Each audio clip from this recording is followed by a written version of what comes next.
yung mga nag-opisina sa kaganaran. Mr. Kaloy. Praise God. Magandang umaga po sa bawat isa. Tumayo tayong lahat. Mawi tayo sa ating Panginoon. Ipalapak natin ating mga kamay. I've been delivered. Praise the Lord.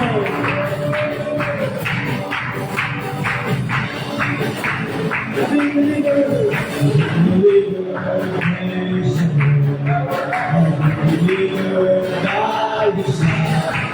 I was found by the truth of Satan. I've been delivered. I've been delivered.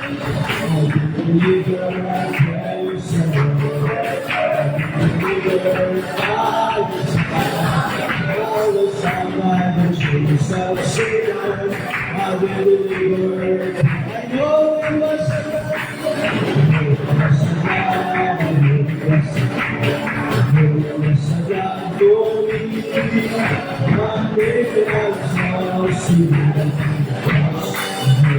I know it was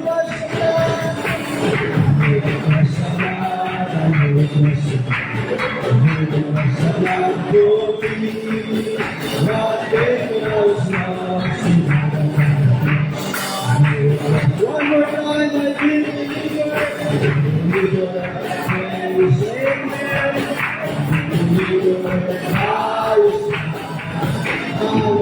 by the chains of Satan.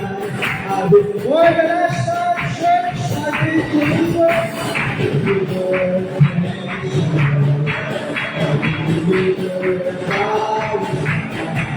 I was found by the chains of Satan. I've been delivered. Praise the Lord. Palakpakan natin ang Diyos.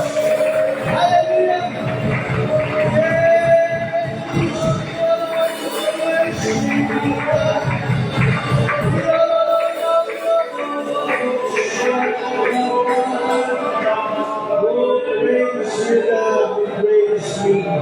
Hallelujah. Tayo manalangin ngayong umaga, panalangin natin matuloy ang pagsama ng Diyos sa ating buong pioneer rally.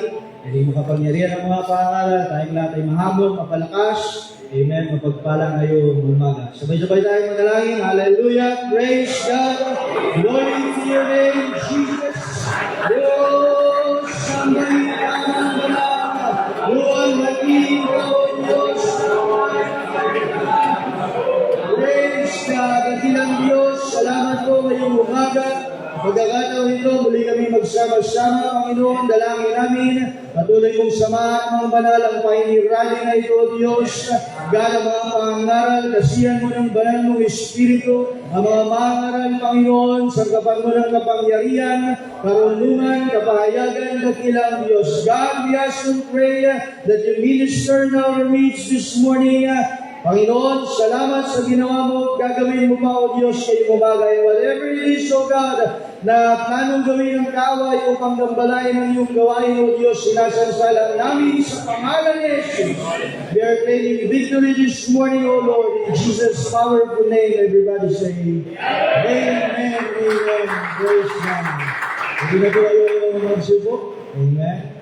At ilang paalala lamang, pag-turn off po ng ating mga cellphones o mga gadgets, kaya pakilagay sa silent mode. Kung hindi ka marunong maglagay sa silent mode, magpatulong sa katabi. Amen. Kung talagang hindi kayo marunong pareho, itapon nyo na lang sa lahat. Amen. Galang natin ang pangaral ng salita ng Diyos. Amen. Maging excited tayo this morning. At yung mga bata po pala, kung may bata dito sa loob ay ilabas natin doon sa kubo. Amen. Magbahay-bahayan po muna sila doon. Amen. Para dire-diretso tayo sa pangalan ng salita ng Diyos. Okay, dalawa munang pangalan ngayong umaga. Pangunahan tayo ni Pastor Jun Gallo from San Fernando, Pampanga. Papangalawahan ni Pastor Ernie Buda from Sampaloc, Manila. Amen. Palakpakan natin ang Diyos kapag lumalapit ang ating unang salita. Pastor Jun Gallo. Praise God. Maraming salamat. Hindi ko maintindihan yung nararamdaman ko nang nasa bahay pa lang. Hindi ko kinakausap ang misis ko. Patungkol sa damdamin sa nararamdaman ko. Salamat po, Pastor Ronnie, at sa Church ng Lawag. Salamat din sa mga kapatiran na narito.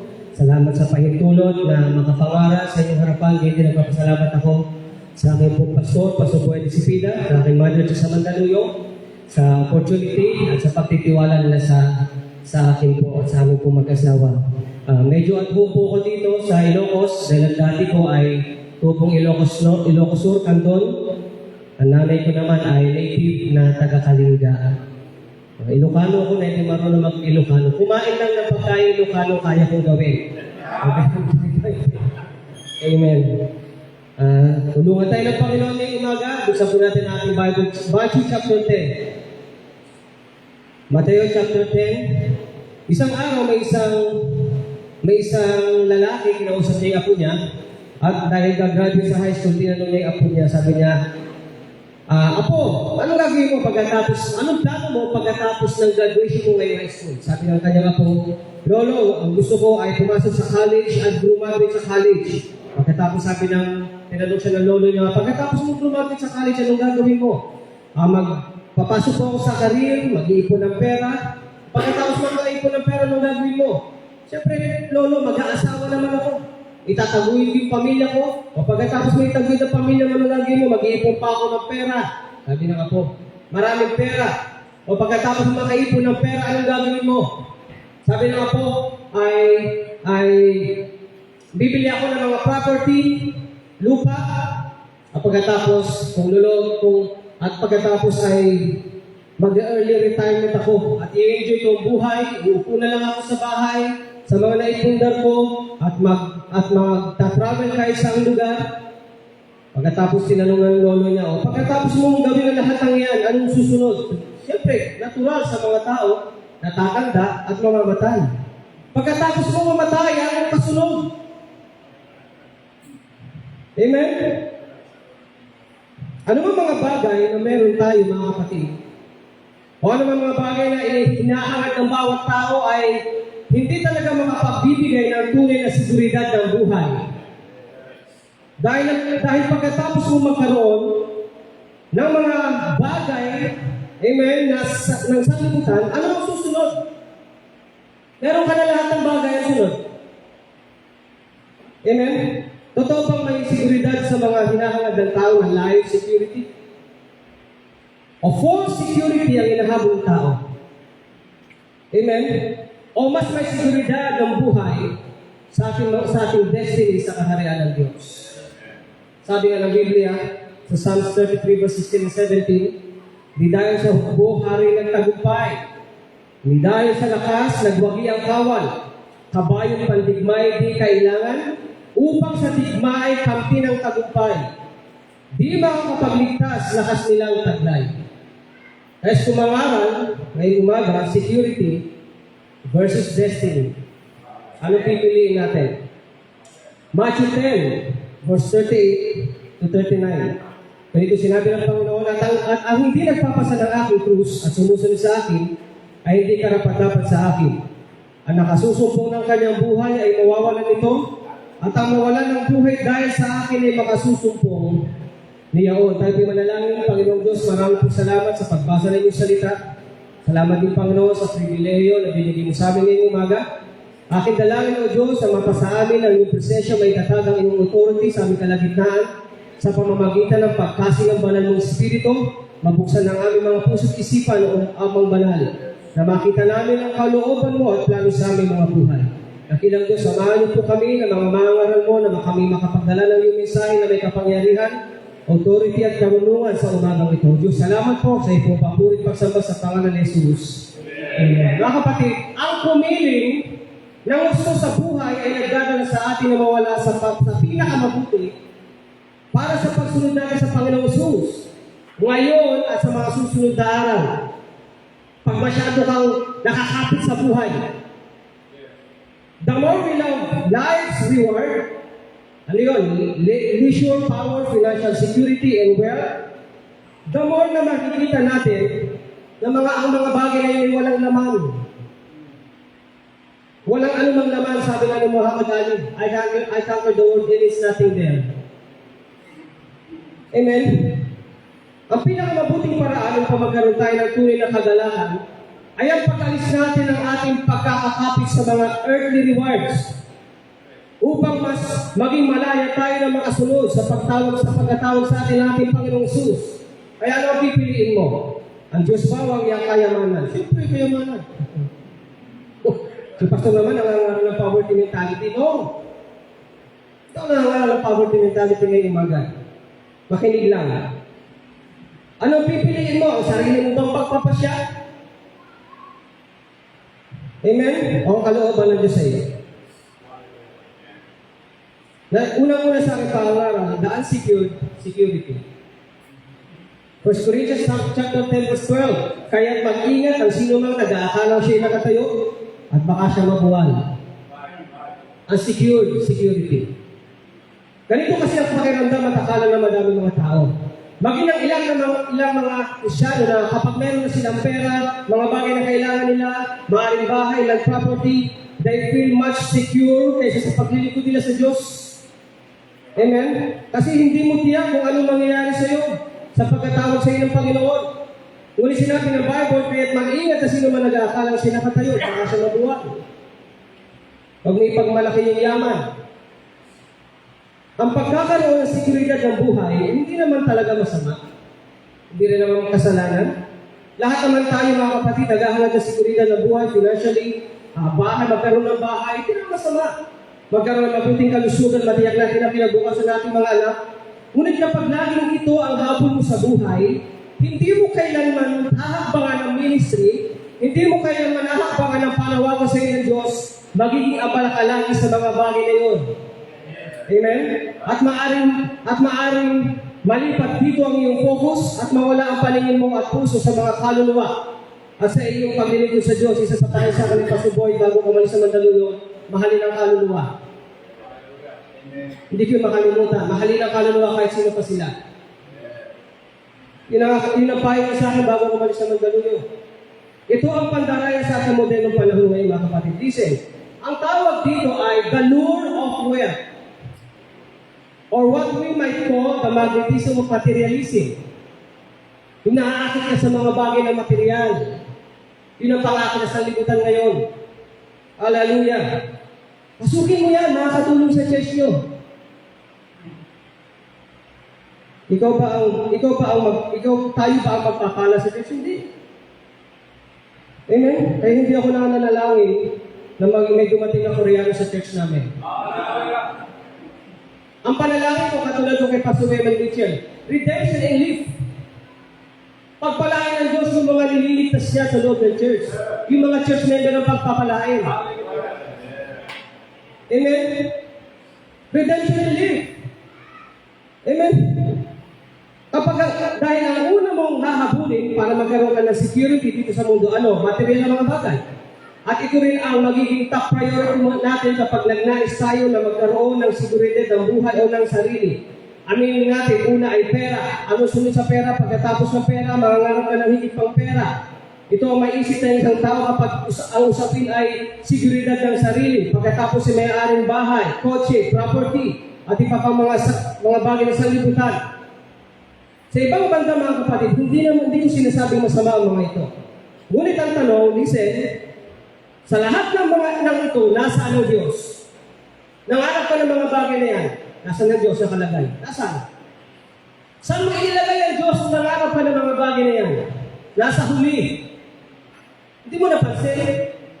Last option ng Diyos? O sa madaling salita, hindi naman talaga kasama ang Diyos sa plano mo kasi ikaw ang nagpaplano, hindi ang Diyos. Hallelujah! At kapag nagkaroon ka ng security na hinahangad mo, believe me, hindi mo rin nahakbangan ang panawagan sa iyo ng Diyos dahil after na makamit mo ang seguridad ng sarili na hinahangad mo, let's say financially, o mga ari-arian ang gagawin mo naman, ay mag-isip kung paano mo ma-maintain ang mga bagay na mayroon ka. Pastor, isip ako. Kailangan na masikaso mo itong mga ito eh. Pagkatapos masikaso mo yan. Yun naman ang susunod pag meron ka ng mga bagay na yun. Kasi ikaw ang nagplano, hindi ang Diyos. Kaya hindi totoo yung sinasabi natin na kapag nasecure ko na lahat sa buhay ko, promise, susundin ko na ang panawagan ng Diyos sa akin. Hindi totoo yun. Mga kapatid, delayed obedience is disobedience. Walang pagkakaiba yan sa isang talinghaga ni Jesus patungkol sa isang mayaman na naghanda ng isang malaking piging, inutusan niya ang kanyang mga alipin na anyayaan ng mga tao, ngunit abala sila sa ibang mga bagay. Mababasa natin yun sa Luke 14. Abala sila sa mga bagay na sa tingin nila ay magdadala sa kanila ng mas seguridad ng buhay. Kaya tumanggi ang marami sa destiny na inialok ng Panginoon. Maraming hindi nakatikim ng inihandang destiny ng ating Panginoon Diyos. Sabi naman sa, aabala ako, nakabili ako ng bagong lupa sa ibang lugar. Nag-abroad kasi, may bago akong lupa doon sa ibang bansa. Kailangan ko magtrabaho doon. Kaya nag-abroad. Yung isa naman, nakabili ako ng limang magkatuwang na baka. Nag-negosyo. Ibisi ako sa business namin. Kailangan ko subukin kung kikita ko doon sa limang magkatuwang baka.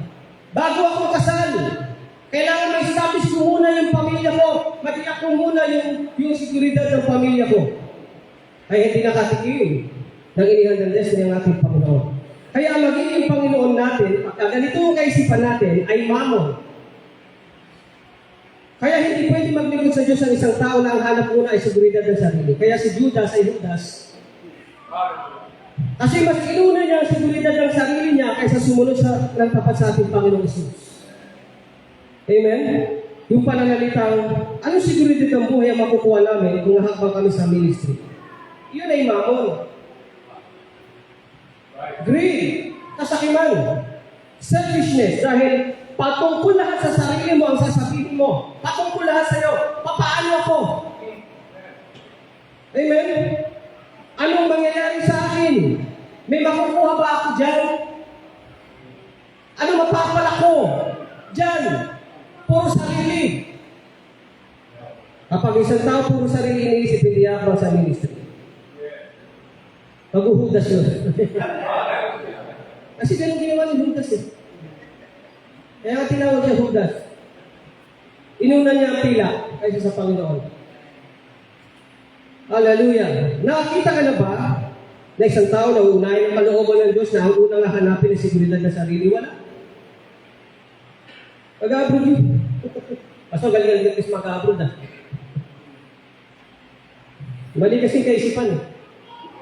Matthew 6:24 sa Amplified Bible. No one can serve two masters, for either he will hate the one and love the other, or he will be devoted to the one and despise the other. You cannot serve God and mammon. Ano yung mammon sa Amplified Bible? Money, possessions, fame, status, or whatever is valued more than the Lord.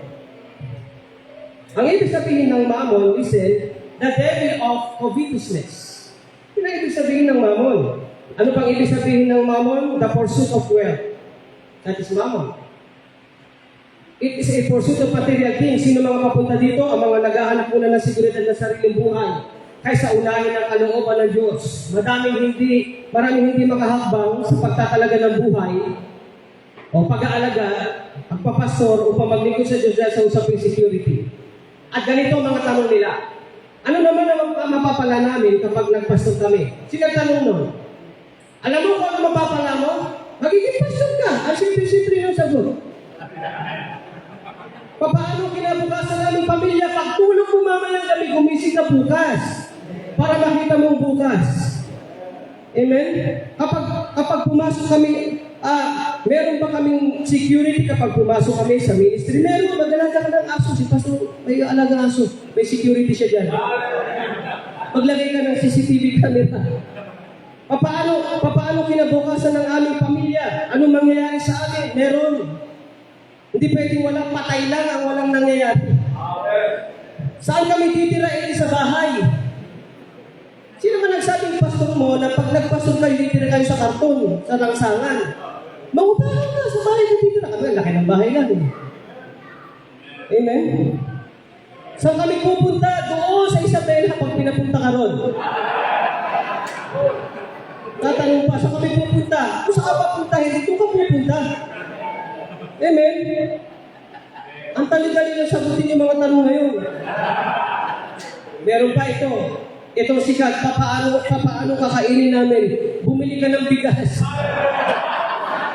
Isahin mo. Samahan mo ng ulam para may kainin kayo. Tatanungin mo para kakainin namin. Ano pang alibay? Papaano pag-aaral ng mga anak namin? Di mag-enroll mo. Libre ng pag-aaral eh. Tatanong pa tayo, paano pag-aaral ng anak namin? Mag-iwan mo. Saan talang pagkakapaaralan sa paligid? May kinabukasan ba kami kapag humagbang kami sa ministry? Pero hakbangan mo muna. Nadalit tuloy yun. Paano mo mapupuntahan yung kinabukasan mo kung di mo hakbangan? Ang laki ng Cagayan Valley, pupunta ba yung Cagayan Valley sa bahay niyo? Ikaw ang pupunta doon. Huwag mong kalimutan. Ito ang laging tanong ng believers na unbeliever. Nangaral ako niya sa Pampanga. The unbelieving believers. Tinaguri ang mananampalataya na hindi nananampalataya. Pero kung inyong isipin, ang sanglibutan ba ay ang mga bagay nito ay nagbibigay ng tiyak na seguridad ng buhay? Kasi kung merong katiyakan ng buhay o seguridad ng buhay outside ministry, isipin natin mga kapatid, bakit madami mga tao na mas mahirap ang buhay kaysa sa iyo? Mas magulo ang buhay, mas walang katiyakan ng kinabukasan, at mas maraming naliligaw na landas outside ministry. Mas madami pang mga kabataan na out of school yun kaysa sa mga anak ng mga mananampalataya. Mas may nararating na magandang buhay ang karamihan sa mga anak ng mga naglilingkod sa Diyos kaysa sa outside ministry. Hindi mo ba napansin na lahat ng security na hinahanap mo noong bago ka humakbang sa Panginoon, sa pagsunod sa Panginoon, ibinigay din sa iyo habang naglilingkod ka sa Kanya? May mga outside ministry, habol ng habol, 10 years na nagtatrabaho, hindi makasakay ng kotse. Pero nung isang taon pa lang siya nagpapastor, 3 kotse na sinakyan. Yung inahabol ng sanlibutan, binibigay lang sa'yo. Alam nyo, kahit kailan, di ako bumili ng cellphone na galing sa pera ko. Hallelujah. Iba, mag-overtime tayo. Mag-overtime ako, bakit hindi bibili ng cellphone? Hindi makakating sa church. Ibibigay na sa'yo ng Panginoon, libre. Tell my wife, tanongin yung asawa ko. Yung sapatos ko ang bago, bili ng pamangkin ko na engineer eh. Kaya, tumawag lang ako eh. December na ngayon. Alam mo na gagawin.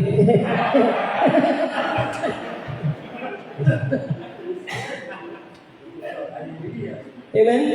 Dapat makita natin yun. Na yung inahabol ng sanlibutan, binibigyan na sa atin ng Panginoon na wala tayo. Seek first the kingdom of God. Kaya ilan ng mga disciple ang iniwan ang ministry at ang church dahil sa usaping security ng buhay. At wirang kasi ng ilan, Pastor, hindi ko naman kalilimutan ng church. Uunahin ko laging ibigay ang tithes and offering ko. Hindi ba sabi ng Bible, seek first the kingdom of God? Akala kasi natin laging patungkol sa pera ang sinabi ng Panginoon Jesus sa seek first the kingdom of God. Alam niyo mga kapatid, mas nangungusap ito kung alin ang unahin mo, ang seguridad ng sarili o ang pagkatawag sa iyo ng Diyos. Pag seek first kasi puro pera eh. Pag-aakot na, pero unahin ko naman yung tithes and offering ko, seek first. Kapag hindi tayo mag-ingat, ang ating paghahangad ng seguridad ng buhay ay mauwi sa self-worship, materialism.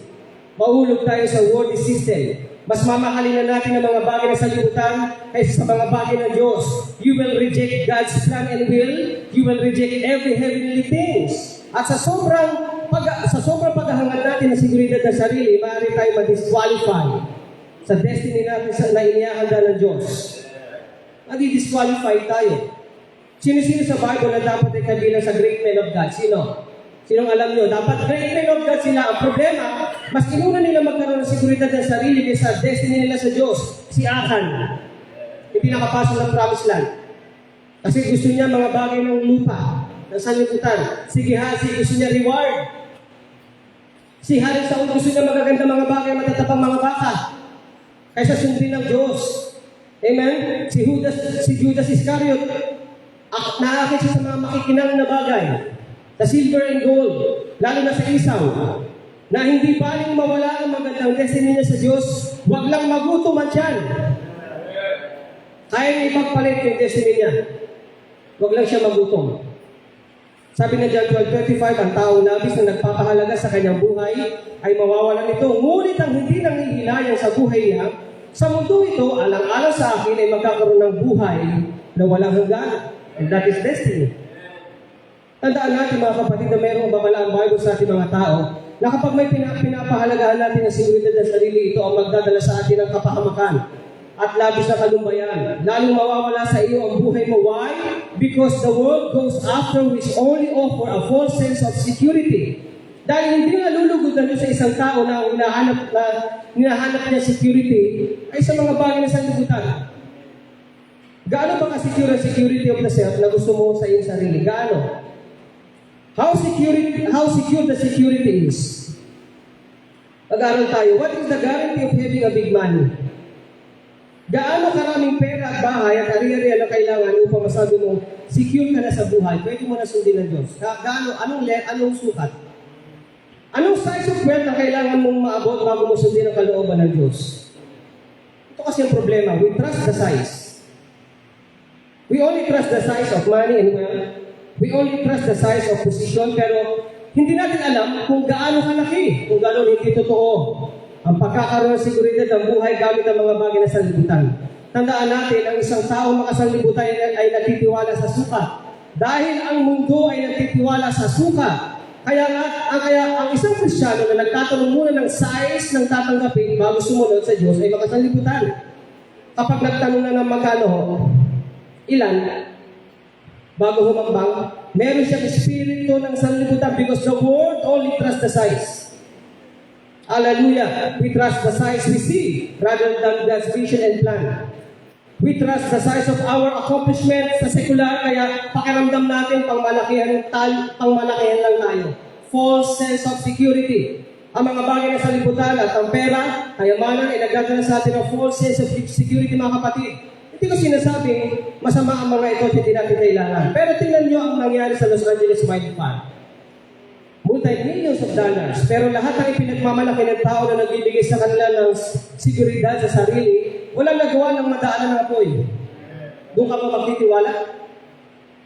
Ang ibig ko sabihin, huwag nating akalain na meron na tayo ng mga bagay ay tunay na secure tayo sa buhay. At huwag nating ilagay ang ating tiwala sa mga material things. Hallelujah! Huwag mong iibigin ang mga bagay na material. Ang paghahangad natin na masecure muna ang ating mga sariling buhay bago natin hakbangan ang panawagan ng Diyos sa isang simpleng pandaraya ng dyablo. Kapag inuna mong masecure ang buhay mo kaysa ganapin ang kalooban ng Diyos, mas malapit ka sa kapahamakan. Matuto tayo sa sinapit ng The Rich Fool. Ang isa sa kasalanan ng mayamang hangal ay ang the sin of false security. Sabi ng Romans 14:23 sa huling bahagi, at ang anumang hindi sa pananampalataya ay kasalanan. Nagangad siya ng life security bago true wealth, ngunit hindi niya isinama ang Diyos. He was poor in spirit, kahit mayaman siya sa lahat ng mga bagay. Hallelujah! At ito rin ang nagiging kasalanan ng marami. Maging ang ilang mga Kristyano, they trust the size of their wealth and money kaysa sa kalooban ng Diyos sa kanila. May kapahamakan darating sa isang tao na nagpapakayaman muna sa sarili kaysa sa Diyos. Hallelujah! Mga kapatid, kung ang mga rebelde ay hindi natin talagang kasama, ganoon ang mga Kristyano naghahangad lagi ng mga bagay na sanlibutan upang magkaroon ng seguridad ng sarili, hindi rin natin panig. Kasi lagi siyang sasalungat. Hindi natin kapanig yun. Lagi salungat eh. Pwede ka bang kailang kahapon sa paglingkod sa Panginoon? Pastoran muna, tapusin ko muna itong bisita ko mga 3 years pa. Sino ba ang gusto ng mga bagay ng lupa? Hindi ba ang mga taong ang unang hinahanap ay seguridad muna ng sarili bago ang lahat? Bago ang plano at kalooban ng Diyos? Sabi ng Ephesians 3:18, sapagkat marami ang mga nagsisilakat na siyang madalas na aking sinasabi sa inyo na ngayon sinasabi ko sa inyo na may pag-iyak na sila ang mga kaaway ng puno si Kristo, na ang kanilang kahihinatnan ay ang kapahamakan, na ang kanilang Diyos ay ang kanilang tiyan, gano'n si Isaw. At ang kanilang kapurihan ay nasa kanilang kahihiyan, na nag-iisip ng mga bagay na ukol sa lupa. Iisipin niya muna yung mga bagay ng lupa bago niya sundin ng Diyos. Mas maganda na hanapin natin ay destiny sa kaharian ng Diyos kaysa security ng sarili. Dahil kapag ang hinahabol natin at inuuna ay ang pagkakaroon muna ng seguridad ng sarili, mahuhulog tayo sa sin of false security. Mga kapatid, mas secure tayo sa ating pagsunod sa salita ng Diyos kaysa sa mga kayamanan na sanlibutan. Sabi ng Proverbs 1:33 sa English Standard Version, "But whoever listens to me will dwell secure, and I will be at ease without dread of disaster." Hallelujah. Mas secure tayo sa pagsunod sa Diyos, mga kapatid. Pangalawa, reaching destiny. Sabi ng Biblia, sa Proverbs 20:24, ang mga lakad ng tao ay sa Panginoon. Paano nga mauunawa ng tao ang kanyang lakad? Ang pinakamahusay na tao ay hindi nakahihigit sa isang lingkod na binago ng Diyos. Kaya meron tayong magandang kahantungan sa Panginoon. Ang ibig sabihin ng man, sa English, as binasa natin verse, yung tao ron ay man, ang ibig sabihin nun ay giver, na ang translation ay a mighty man. Ikaw ay mighty man. Amen? Anong man ang dinadanas mo, bumaksak ka man, sabi ng Panginoon, a mighty man. Kaya anumang kabaksakan kaya mong tumayo. Amen? Kapag humakbang ka sa panawagan sa iyo ng Diyos, ang Panginoon ang gagabay sa iyong lakad. Ang kawikaan ito ay nagbibigay sa atin ng payo upang huwag tayong mabalisa kahit hindi natin alam kung saan tayo dadali ng kalooban ng ating Panginoong Diyos. Ang mga taong hindi alam kung saan siya pupunta ay lagi maghahabol ng seguridad ng sarili. Ngunit ang mga humahakbang sa kanyang destiny sa Diyos ay nagtitiwala sa patnubay at gabay ng ating Panginoon. Don't trust the size of money and wealth, but trust the size of God's destiny for your life. Hindi ka magtiwala sapagkat yun ay napakalawak. Kung pagtitibayan ng Diyos ang lakad ng mga nagtitiwala, tumaas sa kanyang kapangyarihan. Sabi na ng Psalm 37:23, "The steps of a good and righteous man are directed and established by the Lord, and He delights in His ways and blesses His path."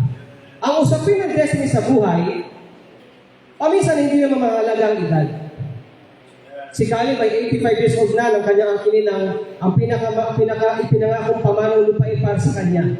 Job is old when he received the double portion of God's blessing. Moses is 80 years old nang masaksihan niya ang mga dakilang himala ng Diyos sa Israel. Abraham is 75 and God called him for a great journey.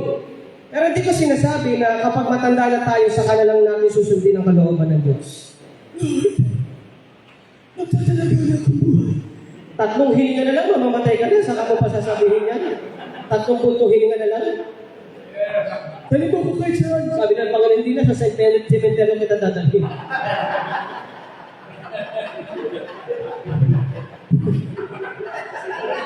Ang ibig ko sabihin na ang destiny sa Diyos ay para sa lahat ng edad. Pero mas magandang simulan kapag bata ka at malakas ka. Listen sa mga kabataan, kasama kayo dito. Dito na kayo eh. Kaya ang may papayo ko sa mga kabataan at sa mga mas bata pa sa akin na nakikinig, huwag ninyong hayaang ma-delay. Ang pag-abot ninyo sa destiny ninyo sa Diyos, si Rico, Pastor Rico Petalio, 23 years old nung kinasal, pagkatapos ni lunch out. Choose destiny rather than security of the self. Ang security ay walang katiyakan. Pwedeng mawala sa iyo bukas. Ngunit ang destiny natin sa Diyos ay mananatili ng habang panahon. And it is God who prepares it for you. Siya naghanda. At younger age, sa mga mas bata sa amin, pag-aralan na ninyo maging spiritually mature. Hindi yung 25 ka na parang kang 12 years old. Simulan ninyo manalangin ng tapat. Kung ano ang structure ng ating fellowship ay sundan ninyo at panatilihin. Dito, sa kababa, mapapaaway na ako. Huwag mong babaguhin ang muhon na itatag na. Ang nagpastor ako, babaguhin ito, kailangan ganito na. May nakarinig ako ng ganyan. O yun, balik siya pagiging drug addict. Matuto magpasakop sa leadership. Huwag na huwag sumalungan sa leadership na ilagay ng Diyos sa harapan mo. Manatili mapagpakumbaba at masunurin. Train yourself gamit ang lahat ng standard and discipline ng ating fellowship. Dahil ang isa sa problema ngayon ng Krisyanismo ay na-adapt ng marami ang standard ng sanlibutan. Na kapag wala ka ng mga bagay na nakikita mo sa Facebook at sa ibang mga tao, para bang napakababa ng iyong pagkatao. Ang basihan ng pagkakaroon ng dignidad ngayon ay pagkakaroon ng maraming mga bagay at hindi na kalinisan ng puso. Kaya lalong lumalaganap ang materialism na nagdadala sa atin ng false sense of security. Mali na sinusundang standard and discipline ng ilang Kristyano. Pakinggan niyo mga kapatid, standard and discipline will lead us to our destiny in God's kingdom. Napapaaway na ako. Tandaan natin ito mga kapatid, we are created with ability to make moral choices. Tayo ang responsable sa ating ginawang pagpili. Kung gayon, ang ating kingdom destiny ay kung mamumuhay tayo in harmony with God, following His moral teaching, tayo unang responsable to decide our destiny. Will you follow and live from our standard and discipline? Wala na nag-amen. Pag-usapin standard and discipline. Yun. Listen, destiny is determined not by chances, but by choices. Lagi kong ipinagpapasalamat sa Diyos, meron akong pastor at mother church. Dahil kung wala kang sinusundang leadership, hindi mo mararating ang destiny mo sa Panginoon. Many great men of God sa Bible ay merong leadership na sinusundan. At kapag meron kang leader na sinusundan, kasabay noon ay merong discipline, standard, pattern na susundan mo. Isang masamang leader ay hindi nagpapairal ng standard and discipline. Sabi ko na nga ba, pag itong usapin, lumalabas sa pagiging rebelde natin. Kung bakit may great general ang Israel na si Joshua, dahil merong Moses. Kaya merong great king of Israel na si David dahil merong Samuel at Nathan. Kung bakit merong mga pangyarihang propeta na pangalan Eliseo ay dahil may propeta Elias. Kaya merong Timoteo ay dahil merong Apostol Pablo. Great men and men of destiny have leaders. They have their leaders' vision, discipline, standard, and pattern. May nakapagsabi nga, I believe vision is a powerful agent for awakening destiny. Bilang isang alagad, paminsan, hindi talaga natin alam ang ating destiny, ngunit ang Diyos ang naglalagay nito sa atin, yung passion. Amen, yung desire. Pero aminin natin, ang ating pangitain na meron tayo ay inilagay sa atin sa pamamagitan ng ating mga leader, ng ating pastor. Minsan, nanalangin ako. Sabi ko, Lord, sana marating ko man lang kahit kalahati ng narating ng pastor ko. Sinabi ko yun sa prayer. Pero, naisip ko, kahit kaunti, hindi ko mararating kung hindi ako magpapasakop sa kanyang authority. At kung wala akong pangitain ng aking pastor, at kung hindi ko susundan ng discipline and pattern na nilalakaran ng pastor ko. Kaya pala, ang secular work ko dati, ibinigay sa akin ng Diyos, ay lagi nang uusap sa pattern. Lagi akong bibigyan ng pattern sa office, mula sa office. Kailangan sundin ko yung pattern. Pag hindi ko sunod yung pattern, mali lahat ang trabaho ko. Kailangan sundin ko yung drawing pattern na ibinigay sa akin. Kapag hindi ko sunod yung pattern, magkakamali ako sa product na ginagawa ko. Sa trabaho ko ay puro measurement ang paiiralin ko lagi. Kapag hindi ko sinunod yung standard measurement, yung mga susunod na product, lahat magiging reject. Kaya kung hindi rin natin ma-maintain sa ating mga sarili at church ang standard and discipline ng ating fellowship, ang susunod na mga generation ng disciples and pastors sa ating fellowship ay mga reject. Kasi hindi nakasunod sa pattern. Amen? Puro mali ang gagawin nila, magkakaproblema ka, magkakaproblema din sila. Mahirap ibalik yun. Mga rebelde lang ang hindi marunong sumunod at tumatanggi lagi sa standard and discipline. Kaya the same discipline, the same pattern na tinuro sa akin ng aking pastor, sa mga ganun din ang itinuturo ko sa mga disciples sa San Fernando, Pampanga ngayon. Nag-announce dito, 7 a.m. po ang prayer. Nag-pray ng 7:15. Tinawag ko, sabi mo 7 a.m. Ang 7 a.m. ay 7 a.m., hindi 7:15. Kung anong announcement mo, yun ang prayer mo.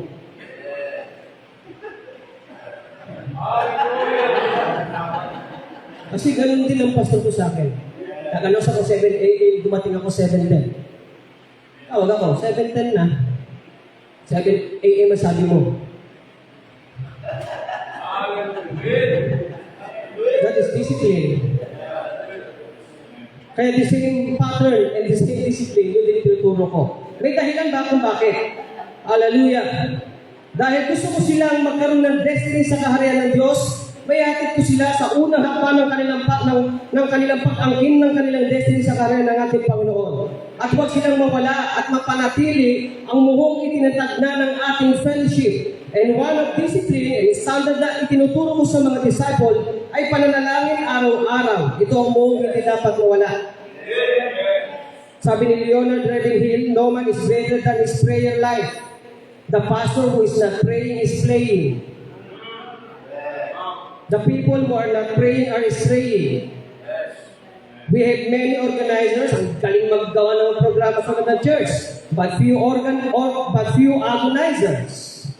Many players and payers, few prayers. Many singers, few clingers. Lots of pastors, few wrestlers. Wala na nakikipagpuno sa umaga. Many fears, few tears. Wala na umiyak sa Panginoon. Much passion, wala sa mga pananamit. Little passion. Many interferers, galing si malungat, few intercessors. Many writers, but few fighters. Failing here, we fail everywhere. Huminga ng amen. Minsan, naka-absent ako ng isang pastor's meeting. Teka ko pa sa boy. Pastor, gano'n natin kasi umuwi ako 1:30 a.m. Hindi ko may bago katawan ko ng 5 a.m. Pwede ba hindi muna ako makaten? Hindi nag-reply. Alam ko na pag di nag-reply. Ganun ka na ako, lapit na matapos yung ano. Ito na, tapos na yung proseso ng mandali sa pastor's meeting, tumawag na. Ayun na. Sa pool. Alam niyo, sabi niya sa akin, yung decision mong yan, makaka-epekto yan sa leadership mo balang araw. Pati yung mga disciple na dinidisciple mo, hindi rin magiging tapat. Kasi may responsibilidad ka rito. Sa pastor's meeting, dapat nandito ka lagi. May mga reason na hindi niya tinatanggap. May responsibilidad tayo na pag-pastor's meeting. Kaya isang beses lang yun, nangyari, hindi na naulit. Kasi may standard, and discipline, and pattern na dapat manatili tayo doon. At yun din ang ituturo natin sa mga susunod na generation. Kaya dahil napakalaki ng kinalaman ng pangitain na mula sa ating leadership upang marating natin ang ating destiny sa karera ng Diyos. Paano gigising sa atin ang pangitain kung lagi tayong merong laban sa ating pastor? Meron tayo lagi laban sa ating discipline standard. Araw-araw lang ng prayer. Alas 7, alas 6. Dapat tulog pa ako sa bahay eh. Amen? Huwag mo munang palugurin ang laman mo kasi hindi pa sapat yung tulog, pinalulugid yung laman. Hindi pa sapat. Kailangan malugod ang laman. Okay na, 10:30 na, nalugod ang laman. Prayer na.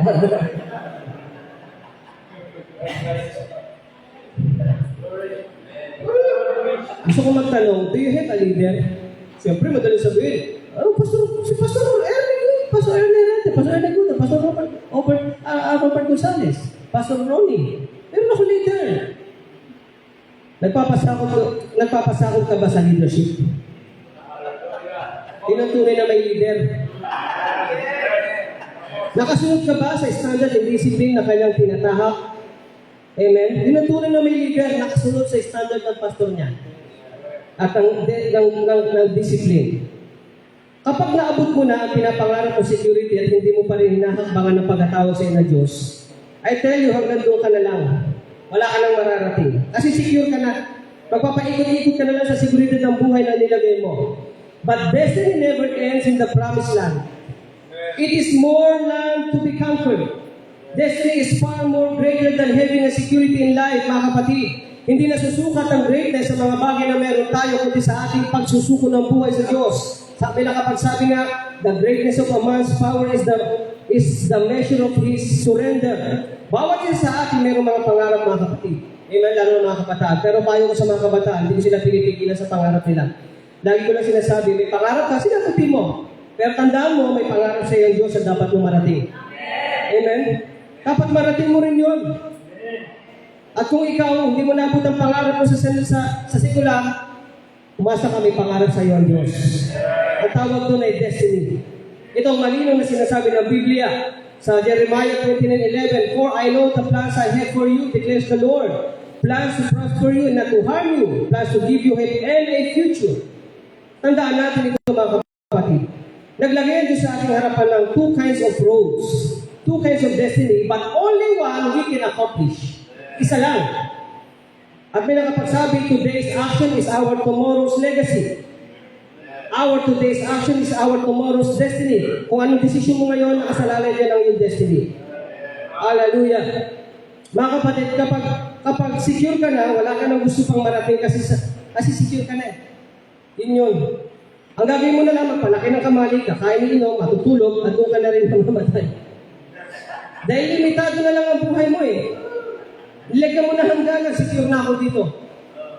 After mo masecure ang lahat sa sarili mo, ang susunod na kasunod ay hihintayin mo na yung kamatayan. But destiny in God is different. It will bring you far more distance, unlimited, challenging journey farther than the eyes can see. That is destiny. Amen? Ngunit hindi yung ganun kadali. Meron kang babayaran talaga, meron pagsasakripisyo, may conflict, may adversity, you will encounter loss, delays, discouragement. Ngunit sa ating pagpapatuloy, we discover the faithfulness of our Lord. Binibigyan tayo ng kalakasan, ng courage, tinuturuan tayo maging resilient, magkaroon ng pag-asa araw-araw. Because destiny of greatness is in facing conflict and adversity at hindi sa pagkakaroon ng seguridad ng sarili. Sabi nga si Jesus, hardship often prepare ordinary people for an extraordinary destiny. Huwag ka matakot sa discouragement. Discouragement lang yan. Tatlong beses ako discouraged bago pumunta ng San Fernando, Pampanga. Ito narinig ko sa mga discouragement sa akin. Buhay pa ba yung church doon? Isa naman, mamamatay ngayon na. Isa naman, pasos meeting, nasalubong ako. Bigla sinabihan ako, ikaw pala yung pinapunta ko? Buti pinabutak ka pa. Sabay nagtawayan na yung mga kasama niya. Hindi ako makangiti. Ano ka na ba ito? Pero ngayon, buhay na buhay. Mamaya meron silang campus ministry. Hallelujah. Kasi kung patay yun, wala ako dito. Amen? Na mabasa ko sa isang maliit na booklet na sinabi ni Pastor Wayman Mitchell, do not wait for your destiny, pursue it. Yun ang panahon na baksak ako sa buhay. Struggle, financially, relationship. Hindi ko alam kung saan patutungo ang buhay ko. Nagkakaedad na ako. Hindi ko alam kung ano mangyayari. Tumawag ako, nag-chat ako, Pastor, mag-abroad na lang ako. Walang nangyari sa buhay ko dito sa Pilipinas. Tinatawag ako, pinapunta ako sa office niya. Alas 9 ng gabi, magkausap kami dalawa sa office. Nakausap niya ako ng panahon na yon. Sabi ko, Pastor, mag-abroad na lang ako. Kasi talagang wala naman nangyayari sa buhay ko dito. Pero tutol siya. Amen? Pero hindi maalis siya. Isip ko yung sinabi ni Pastor Wayman Mitchell. Kaya nasabi ko sa prayer ko noon, gusto kong marating ang destiny ko sa kanyang kaharian. Hindi man bigla mga kapatid, tinulungan ako ng Diyos sa punta ng destiny ko sa kanyang kaharian. Binigyan ako ng mapagmahal na asawa, kaaway ko rin araw-araw. 2 active boys, at isang napakagandang ministry at church sa San Fernando, Pampanga. At ngayon, narito ako mga kapatid upang dalhin sa inyo mensahe na there's much greater destiny para sa bawat isa. Isipin mo na lang, kung hindi mo pupunta ng destiny mo sa Diyos, lalo na kung haharap ka sa mga labanan, may mga kaluluwa na mapupunta sa impyerno. May mga bayan na mapapahama kasi hindi mo pinuntahan. Pero habang ginaganap natin ang kalooban ng Diyos, hallelujah, nagkakaroon ng kingdom expansion, lumalawak ang kaharian ng ating Panginoon, kaya ano man ang dinaranas ng bawat isa sa ating kabagsakan sa buhay, ipaglaban mo ang destiny mo sa Panginoon. Ang kailangan ng bansa natin, hindi mga politiko, kundi mga men and women of destiny in God, mga lalaki na handang magsuko ng buhay para sa Panginoon. Isuko mo na rin ang sarili mong plano. Let God plan. Amen? Bakit hindi mo payagan ng Diyos na siya magplano sa iyo? Magbigay sa iyo ng tunay na pangarap. Hallelujah! Mga kapatid, ang mga dakila lalaki ng Diyos ay hindi na pipiliin at pupuntahan ang kanilang destiny sa kaharian. Kaya sa security of the self, they are the mighty men of God. Do not be depressed and discouraged. You are mighty men of God, guided by the Lord. Hallelujah! Pwede ba, Pastor, magbigay sa inyo? Dalawa na salita. Ito sabi ng Panginoon, Kagabi pa to. Sabi ng Panginoon, different situation. Okay, iba nang hinaharap sa buhay, pero iisa ang umaatake. Pero tandaan niyo, sabi ng Panginoon, pinahintulutan ko ito sapagkat may mga mas bata na nanonood. Younger ones is watching. Sinusukat nila ang buhay gamit ang mga ang buhay na hinaharap ninyo, sabi ng Panginoon.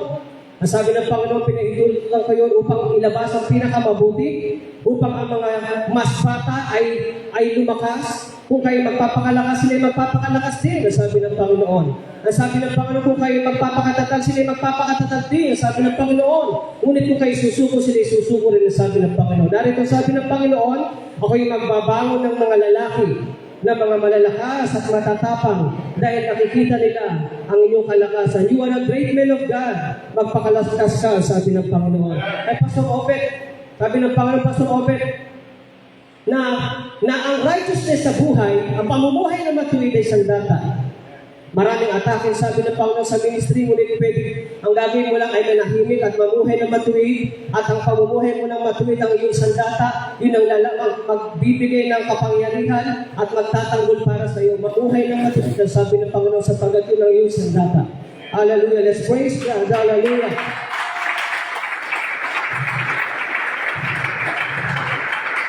Gusto ko pong iwan sa bawat isa ang pangako ng ating Panginoong Diyos. Jeremiah 17:10, panghuli. Akong si Yahweh ang sumisiyasa sa isip at sumasaliksik sa puso ng mga tao. Ginagantimpalaan ko bawat isa ayon sa kanyang pamumuhay at ginagantimpalaan ayon sa kanyang ginagawa. Yun lamang po mga kapatid, I pray na nakapagbigay ako ng hamon sa bawat isa. Pagpalaan po tayo ng Panginoon. Thank you, Pastor June. Siguro nagtataka kayo bakit meron tayong naka-line up na bagong pastor. Kasi gusto ko rin po makapakinig na tinig ng Diyos mula sa mga bagitong pastor. Kaya rin God bless po tayo.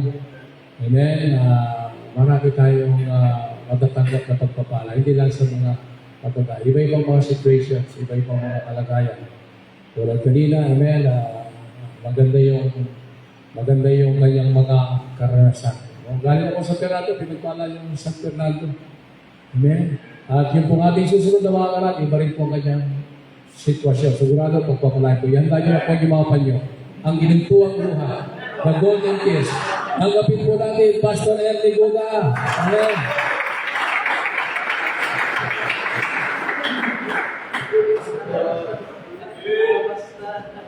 Praise God.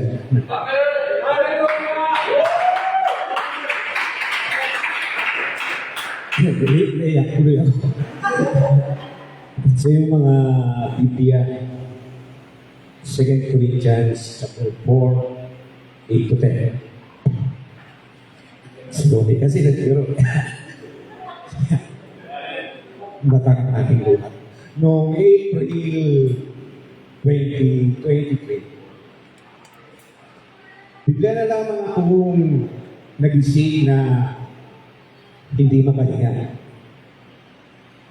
At maya-maya ako ay nanginginig. Kaya sa bahay ay nagpapanik. At ang akala ko ay hindi na ako makakarating na hospital. Tinignan ng mga vital signs ko. Okay naman. Tinawag nila yung kanilang specialista. Sabi na specialista ay meron kang severe depression.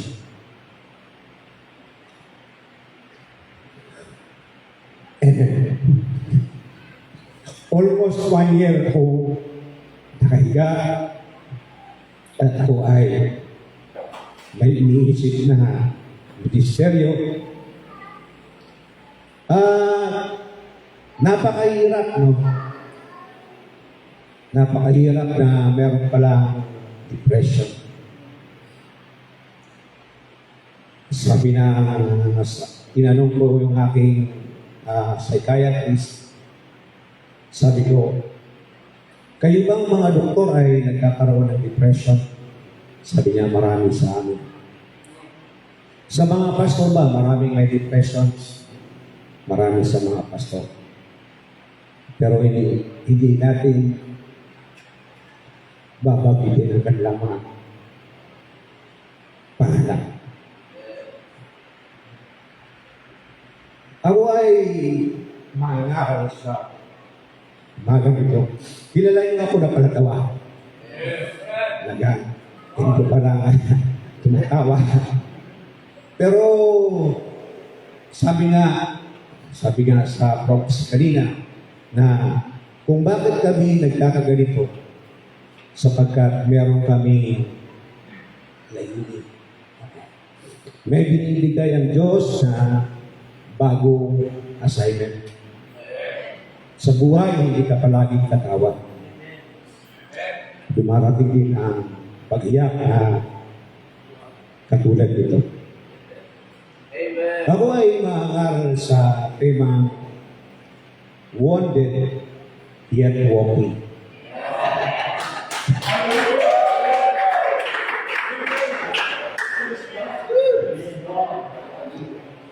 Sugatan, pero lumalabang o umahakbang. Basahin natin ang ating talata. 2 Corinthians chapter 4, 8 to 10. We are hard pressed on every side, but not crushed. Perplexed, in another translation, depressed, but not in despair. Persecuted, but not abandoned. Struck down, but not destroyed. We always carry around in our body the death of Jesus, so that the life of Jesus may also be revealed in our body. Kung maraming nakatingin sa akin na nagtatanong, kailan ba ito mamamatay? Yun ang sabi sa verse 10. Napakaliwanag sa Tagalog. Lagi naming taglay sa aming katawan ang kamatayan ni Jesus. Kaya nagtatanong sila, kailan ba ito mamamatay? Upang sa pamamagitan ng aming katawan ay mahayag ang kanyang buhay. Mahirap na assignment. Kung ibibigay ito sa iyo, tatanggapin ko ba? No, yung paggabi ay gising ka, may iniisip ka na wala namang iniisip.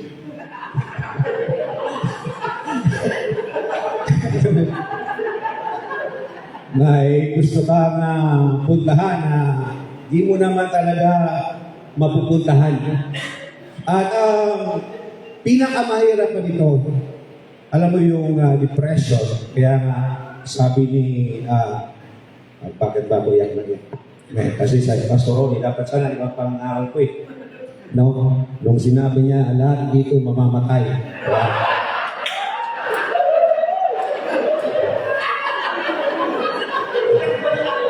Mauuna na si Pastor John Gallo.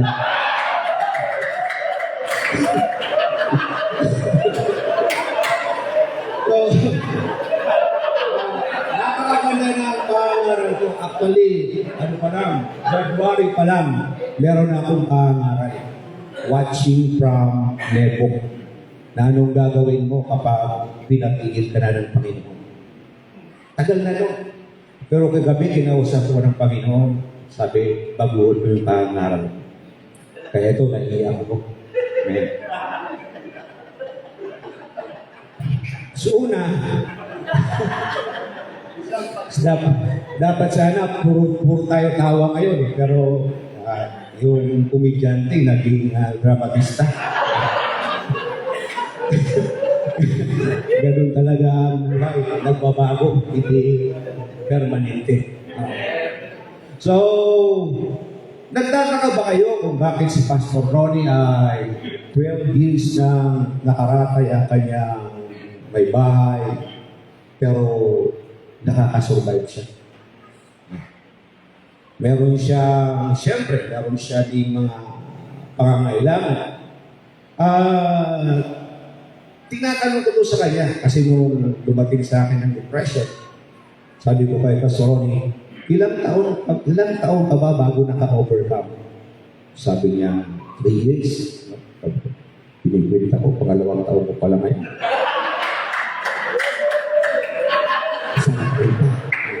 Kasi yung pangaral natin dapat real talk eh.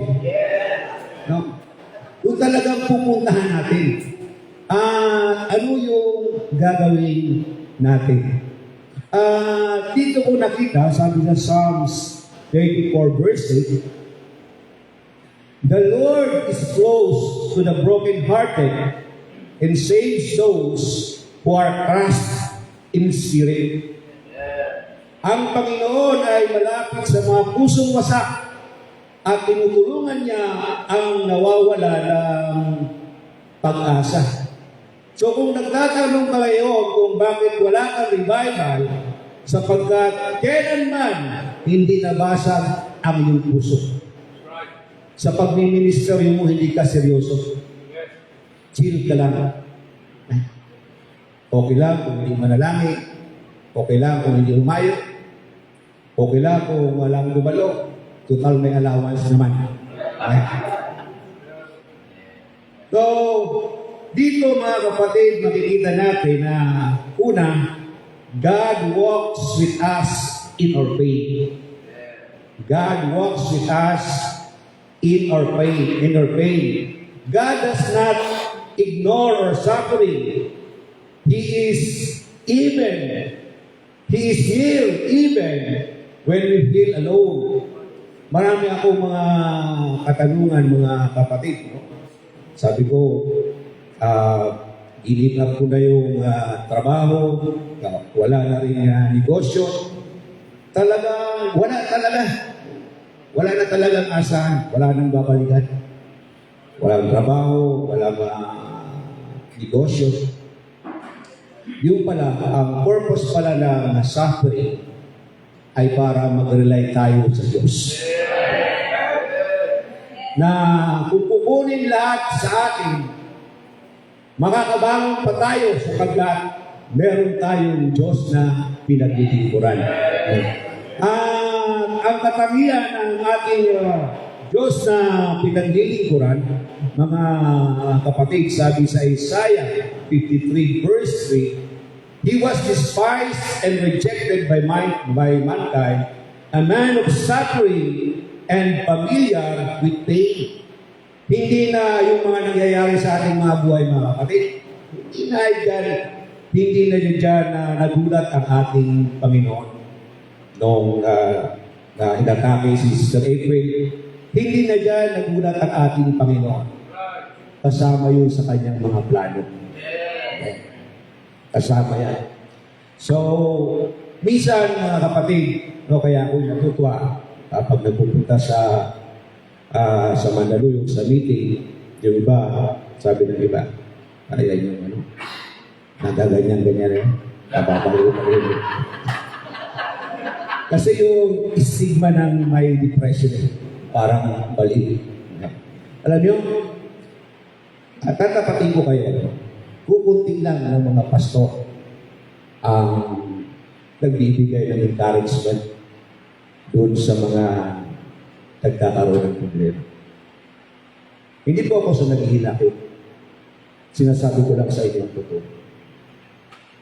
Na kung meron man mga tao na merong problema, dahil isang pangkat lang tayo, dapat ay nagkakaisa tayo. Kaya ako tuwang-tuwa kay Pastor Ernie nung gumalo ako ng pastor's meeting. Inakapa niya ako. Di nyo lang alam yung mga ganong simpleng paggalaw. Kailanman hindi ko yun malilimutan habang ako'y nabubuhay. Hindi ibig sabihin na mauna sa akin si Pastor Ernie.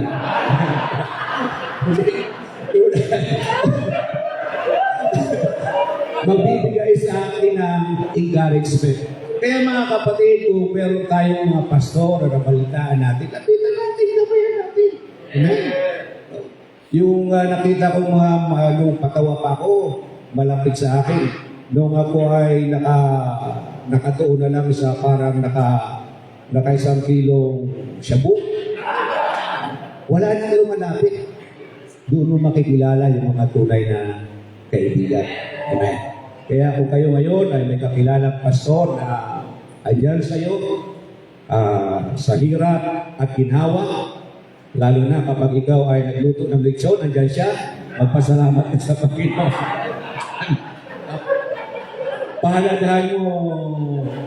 Pahalagahan mo siya. Dito ko naunawaan, God does not waste or pay. Hindi ito nasasayang. He can use our struggles to draw us closer to Him and build a deeper faith in Him.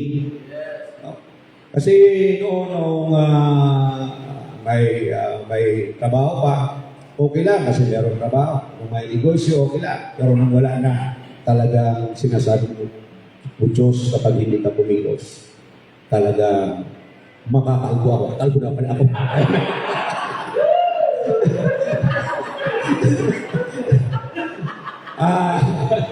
Masasayang ang ating mga buhay. Kaya tatandaan natin ito. Or weakness, yung nangyayari sa atin, does not disqualify us from being used by God. Alam ko, nung lumuha ako, naluhain kayo. Di ba? Parang nanood kayo nung telenovela ng Korea. O Korea. Pero ito talaga, mga kapatid, totoo ito. Mula sa puso. At hindi lang yan, no? Katulad kapag ikaw ay sinusubok at may pahintulot ng Panginoon, ang problema yan ay hindi lamang sa iyo.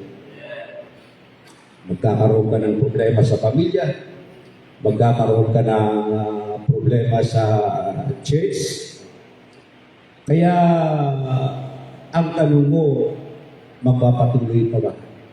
Amen. Magpapatuloy pa ba?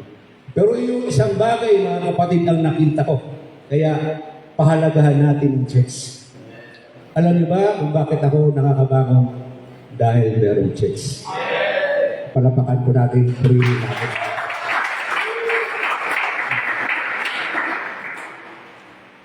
Kailangan kong pumunta para manalangin. Kailangan kong pumunta para maging malakas ang mga kapatiran. Even when we feel forgotten, mga kapatid, tatandaan mo, God still holds us. Hinahawakan ka ng Diyos. Kaya, the presence of trouble does not mean the absence of God. Hindi ko muna ganito ang problema natin ay wala na ang Diyos. Wala na ang Diyos. Pangalawa, no, baka naman pag nangaral pa itong pangatlo ay iyakan din. No?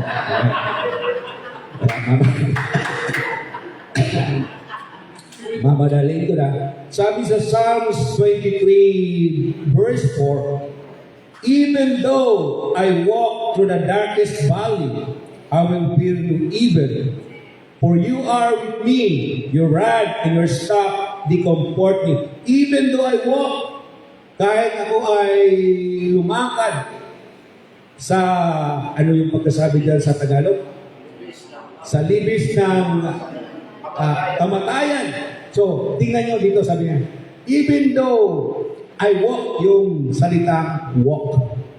Amen. So, pangalawa, keep walking even when you are wounded. Keep walking. Huwag naman yun na naglalakad ka na parang tulala na yun. Sinakausap ko na ng sarili. Ano ba mangyayari dito? May makakain pa ba? Oo, mamaya may makakain. Alalakas kumain ng mga pastor. Alalaki ng mga tiyan.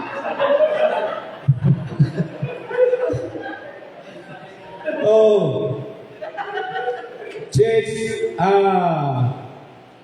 alam niyo ang pananampalataya, faith is moving even when you don't feel it. Nangangaral ako na wala na akong nararamdaman. Amen. Basta nangangaral ako. Sapagkat mga kapatid, ang sabi sa pananampalataya, Hebrews 11 verse 1, now faith is confidence in what we hope for and assurance about what we do not see. Hindi ko alam kung ano ang mangyayari. Diba? Kaya faith is not based on feelings but on trust in God's promises. Hindi yun sa ating nararamdaman na inuuna mo magiging masaya ba ako dito. Hindi, gagawin mo. Dahil yun ang kalooban ng ating Panginoon.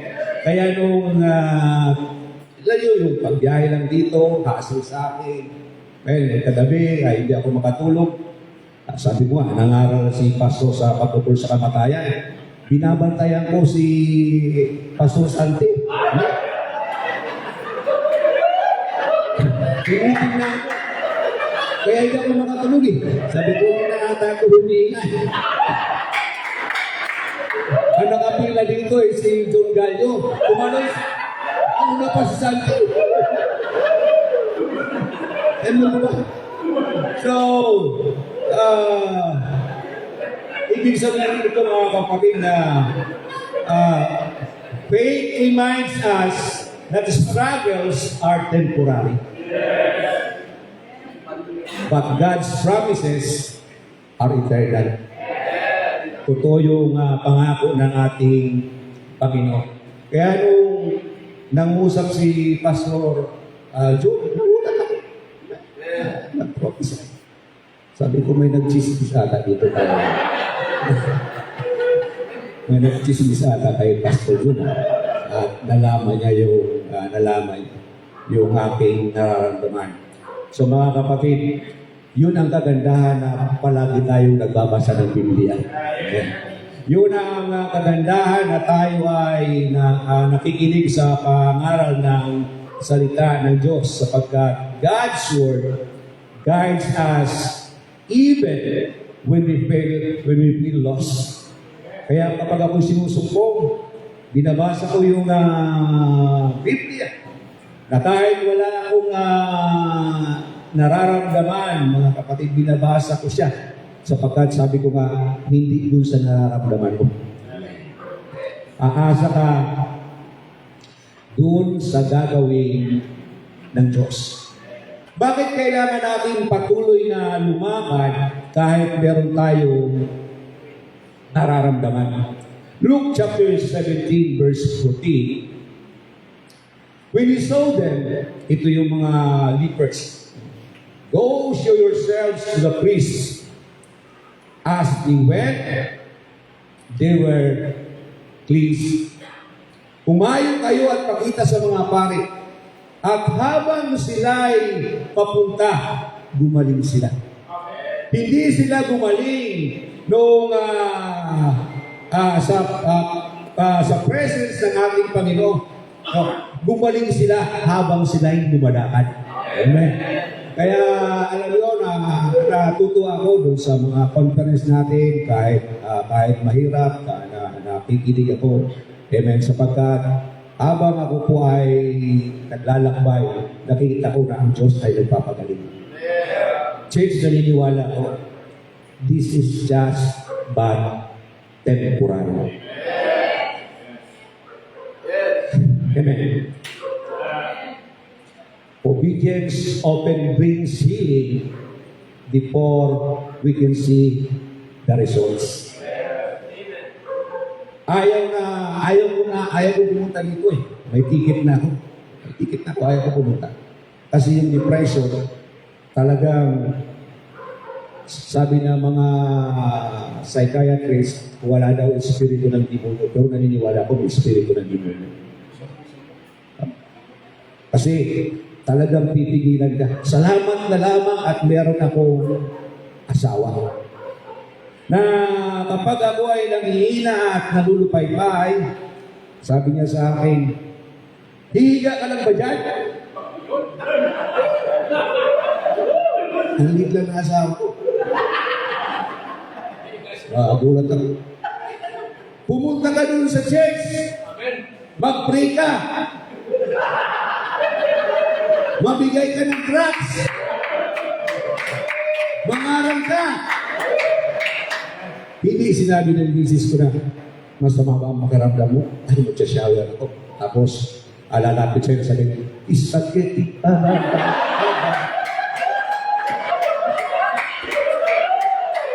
Ngayon, alam niyo na mga batang pastor kung bakit kayo walang revival. Kasi inuunan niyo muna yung spaghetti pababa. Kesa humayo sa labas. Diba? Kaya alam niyo, dahil sa... hindi ako nagagalit po sa asawa ko kasi nagbibigay yun ng encouragement. Kaya, ang ginawa ko, sumakay ako sa jeep, nabigay ako ng tracts na narin ako sa jeep. Jeeperistic. At para mas maganda, nilive ko pa sa Facebook. Kaya maraming nag-live. Tanungin ko kayo, kapag may problema ba kayo, ano ginagawa niyo? Nagtatago ba kayo sa palda ng mga misis niyo? Nagkakano ba?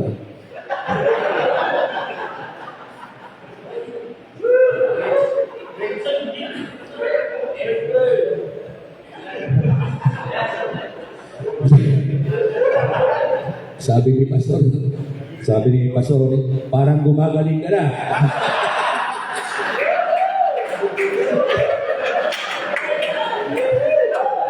Bumabalik na yung pagkabuli mo eh. Amen. Kamuli mga kapatid, kamuli. John 20, verse 25. So the other disciples told him, "We have seen the Lord." But he said to them, "Unless I see the nail marks in his hands, and put my finger where the nails were, and put my hands into his side, I will not believe." Sino ang nagsabi dito? Si Thomas. So, mga kapatid, yung may mga mananampalataya pala na hindi believe sa ating mga magagaling na pangangaral. Mga mabulaklak na pangangaral na sinasabi natin, nakikita kita, Panginoong Isus, nakasakay ka sa kabayong puti at sinasabi mo, hiya, tinidig, tinidig, hiya, tinidig, hiya, tinidig, tinidig.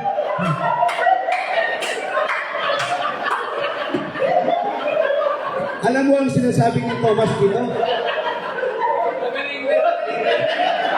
Ano mo ang sinasabi ni Thomas? Hahanga ko sa iyo, Pastor, kapag pinakitaan mo ako ng sugat dahil sa paglilingkod. Kaya ang tanong, may mga sugat ba tayo? May sugat ba tayo? May sugat ba tayo, mga kapatid? So, makikita natin dito, your pain helps others. Naniniwala ako kanina, mag-iyak ko pa lang, ay natulungan na kayo. Diba? Na sinasabi mo, balang araw, baka maging ganyan ako, ayoko, kaya naiiyak ko. Kung ko na mangyayari sa mga pastor. Kaya sumabay ka sa pag-iyak. So your words does not qualify you. It equip you. Your words equip you. Ito yung nakita ko na ako ngayon, andyan si Pastor Kaloy. Dati hindi ako masipag sa pangaral sa labas. Nung nagka-depression ako, nahilig na ako sa pangaral sa labas. Bakit? Sabi ko, doon lamang ako makakaganti sa Diablo. Diba? Na habang inatake ka, pinagpapala mo naman ang iba, So, doon kikilos ang Panginoon. Tatandaan natin ito. God comforts us as we comfort others. Yung kinukomfort mo yung iba, ang Diyos naman ay ikaw ay i-comfort. Mga kapatid, sabi doon sa John 20, kasi tinawag niya si Thomas, he said to Thomas, "Put your finger here and see my hands." Tingnan mo dito, ilagay mo ang iyong kamay dito sa aking sugat. Anong ibig sabihin nito? Scars show that you have survived.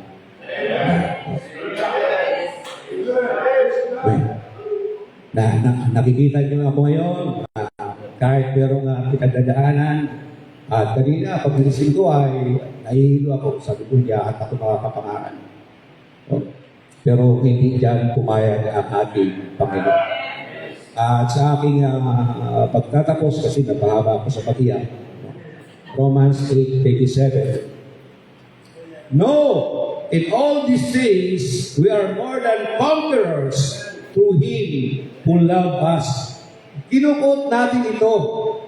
Madalas, ini-encourage natin ang church kapag umaharap tayo ng mga kahirapan. Pero ang sinasabi dito mga kapatid, victory comes after the fight. Hindi ka magtatagumpay kung hindi ka lalaban. So mga kapatid, yun lamang, magmerienda na tayo. Palakpakan natin, purihin natin ang ating Panginoon.